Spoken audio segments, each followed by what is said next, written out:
விற்கிறது எல்லாம் திமுக காரங்க தான். பார்த்தாலும் இதான் நடக்குது. அதனாலதான் நான் கேட்கிறேன், நான் இது என்ன தமிழ்நாடா இல்ல கஞ்சா நாடா?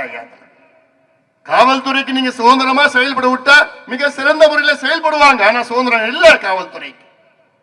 இங்க கூட பார்த்தா ஒரு சம்பவம், ஒரு பள்ளிக்கூடத்துல ஒரு சின்ன பையன் 16 வயசு மர்மமான முறையில இறந்து கிடக்கிறான். என்னன்னா தற்கொலை. இவங்க எப்படி சொல்லுவாங்க தற்கொலை?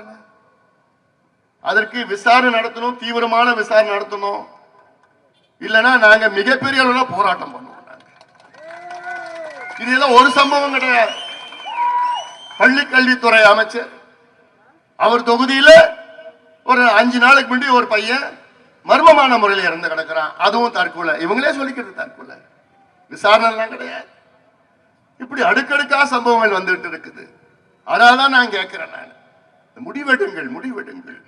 திருப்பத்தூர் மாவட்டம் கொண்டு வருவதற்கு நம்முடைய இனமான காவலர் சமூகநீதி போராளி மருத்துவர் ஐயா அவர்களும் பாட்டாளி மகிழ்ச்சியும் எவ்வளவு போராட்டம் செய்து மாவட்டம் பிரிந்த பிறகு ஏதாவது ஒரு வசதி இருக்கா? அடிப்படை வசதி இருக்கா? கலெக்டர் ஆபீஸ் மட்டும் கட்டிட்டாங்க. ஆஸ்பத்திரியில் இருக்கு, டாக்டர் இல்லை. இதையெல்லாம் சிந்தியுங்கள். சிந்தித்து நிச்சயமாக இப்ப கேட்டாங்களே